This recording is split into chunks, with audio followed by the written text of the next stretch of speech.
आज सुजाता के ऑफिस पहुंचते ही सबने उसे घेर लिया। सबके चेहरे पर आश्चर्य मिश्रित जिज्ञासा का भाव था। सबने आपस में कानाफूसी शुरू कर दी। आशा से रहा नहीं गया। उसने पूछ ही लिया, अरे सुजाता, तू तो छुपी रुस्तम निकली।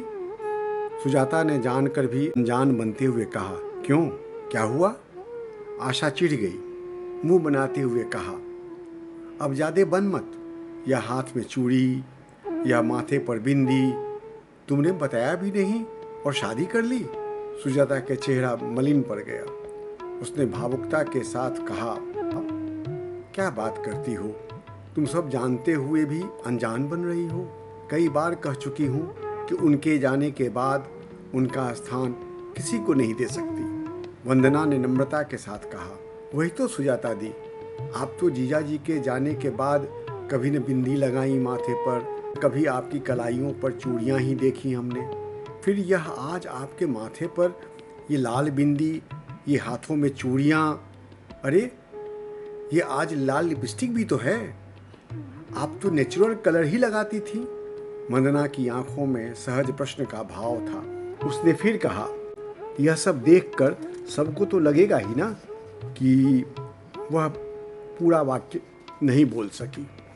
आशा ने फिर थोड़ी खींच के साथ कहा, सुजाता, अब ज़्यादा बनने की कोशिश मत कर। शादी नहीं की तो क्या मन ही मन किसी को अपना मान ली हो? सुजाता चिढ़ कर बोली, कहा ना, ऐसी कोई बात नहीं। ऐसी कोई बात नहीं होती तो क्या तुम सब जानती नहीं? मैं फिर कहती हूँ, उनका स्थान किसी को नहीं दे सकती।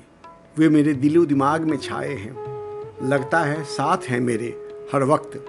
वंदना ने आश्चर्य से कहा, दीदी, कुछ समझ में बात नहीं आ रही है।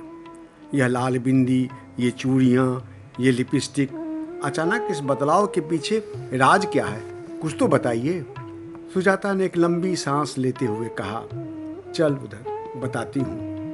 कहते हुए सबको ऑफिस के एक कोने में ले गई और शांत मन से कहने लगी, जानती हो, मैं ऑफिस आते जाते या फिर ऑफिस से लौटते हुए जब भी बस पड़ाव पर खड़ी होती थी या शॉपिंग करने कहीं मॉल में जाती थी, सब्जी लेने जाती थी, कहीं भी रहती, एक अजीब तरह से लोग मुझे घूरते रहते।